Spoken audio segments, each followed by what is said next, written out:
तो दोस्तों आज हम लोग जिस कंपनी की बात करने वाले हैं उसका नाम है इरकॉन इंटरनेशनल। आप इसके चार्ट को देखेंगे, काफी दिनों से इसमें कोई भी रैली नहीं आई, लेकिन जैसे ही इसने इस लेवल का ब्रेकआउट दिया उसके बाद ये लगातार प्राइस एक्शन बढ़ाता हुआ आगे बढ़ता चला गया और अब इसने लाइफ टाइम हाई लगाने के बाद दोबारा फिर से प्राइस एक्शन बनाया है। तो हो सकता है कि यहाँ से इसमें तेजी फिर से देखने को मिले। तो इसके टारगेट की एनालिसिस करने से पहले एक बार हम पहले इसके फंडामेंटल एनालिसिस देख लेते हैं। तो कंपनी का नाम है दोस्तों इरकॉन इंटरनेशनल लिमिटेड। 261 रुपए इसका मार्केट प्राइस है और इंट्राडे में अच्छी तेजी के बाद 7.68% की क्लोजिंग दी है। मार्केट कैप 24,585 करोड़ का है। स्टॉक पी 26 का है। आरओसी 15% एंड आरओई 15% का ही है। पिछले एक साल के हाई लो की बात करें तो 77 का लो लगाया था और 281 का इसका हाई था।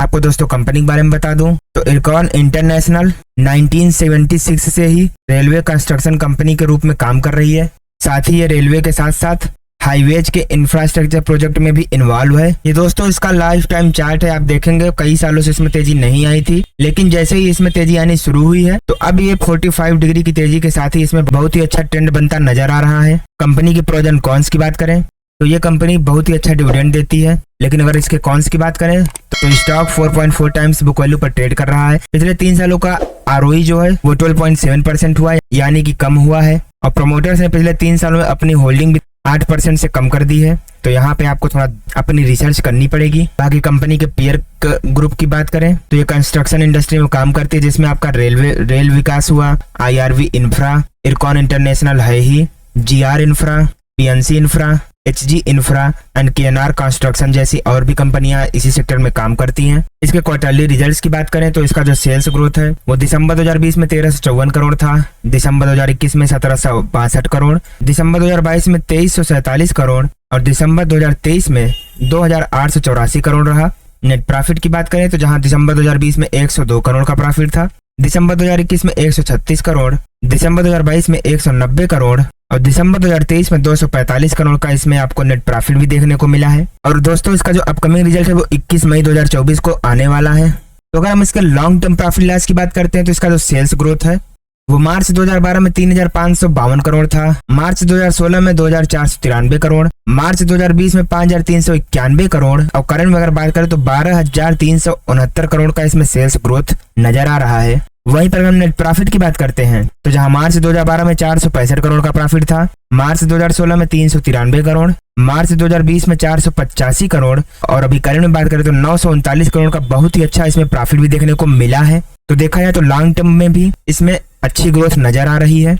इरकॉन इंटरनेशनल के सीएजीआर की बात करते हैं तो पिछले 5 सालों में इसने 47% की रेट से, पिछले 3 सालों में 73% की रेट से और पिछले 1 साल में 224% का बम्पर बहुत ही बढ़िया रिटर्न दिया है। तो देखा जाए तो स्टॉक मार्केट में इस कंपनी ने कमाल किया है। बाकी अगर हम कंपनी की बोरोइंग्स की बात करें इस कंपनी ने मार्च 2015 में लोन लिया था 239 करोड़ का, जो कि अगले ही साल मार्च 2016 में पूरा का पूरा खपत कर दिया। फिर से इसने मार्च 2018 में 3200 करोड़ का लोन लिया और उसको मार्च 2020 में खत्म कर दिया। फिर से इसने मार्च 2021 में लोन लिया और अगर सितंबर 2023 में बात करें तो अभी 1680 करोड़ का इसके ऊपर लोन है। लेकिन अगर उसी के मुकाबले अगर हम टोटल एसेट की बात करते हैं तो यहाँ पर मार्च 2012 में 5,306 करोड़ का एसेट था, मार्च 2016 में 8,139 करोड़ का एसेट, मार्च 2020 में 10,181 करोड़ और सितंबर 2023 में 16,411 करोड़ का बहुत ही अच्छा एसेट भी है कंपनी के पास, जिसके तुलना में जो बोरोइंग्स है वो अंडर कंट्रोल है। तो इसमें कोई चिंता की खास बात है नहीं। बाकी अगर हम इरकॉन इंटरनेशनल के शेयर होल्डिंग पैटर्न की बात करते हैं तो प्रमोटर्स की हिस्सेदारी जहां जून 2021 में 73.18% थी, वहीं पर मार्च 2024 में 65.17% है, यानी कि प्रमोटर्स ने अपना काफी सारा स्टेक कम किया है। फाईआईज की बात करें तो 2.24% से 4.58% हुए बढ़े हैं। डीआईआईज 0.94 से 1.31%। गवर्नमेंट ने भी थोड़ी सी हिस्सेदारी बढ़ाई है और सबसे ज्यादा हिस्सेदारी बढ़ाई है पब्लिक ने, 23.64% से 28.66% हुए हैं। तो पब्लिक अगर होल्डिंग बढ़ा रही है और प्रमोटर्स अपना माल बेच रहे हैं, दोनों ही चीजें निगेटिविटी में काम करती हैं। तो आपको थोड़ा यहाँ पर विशेष ध्यान देना पड़ेगा, क्योंकि अगर हम इस स्टॉक की फॉरेंसिक एनालिसिस करते हैं तो इसमें आपको 10 पॉजिटिव संकेत देखने को मिलेंगे,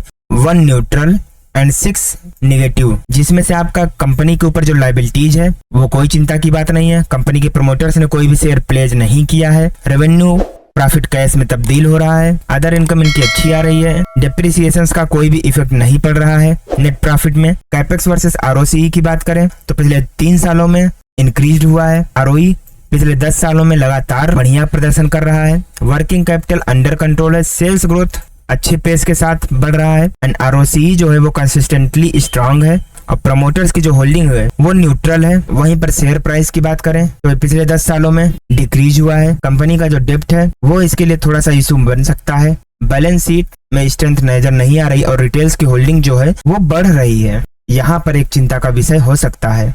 इरकॉन इंटरनेशनल के रेवेन्यू की बात करें तो इनका जो प्रोडक्ट है रेलवेज में 90% का बिजनेस है, हाईवेज में 7.9% का एंड बिल्डिंग्स 1.6%। लोकेशन वाइज बात करें तो इंडिया से 97% का बिजनेस होता है and rest of the world से 2.9% का। ऑपरेटिंग प्रॉफिट की बात करें तो इंडिया से 93% का प्रॉफिट आता है, 6.6% बाहर से।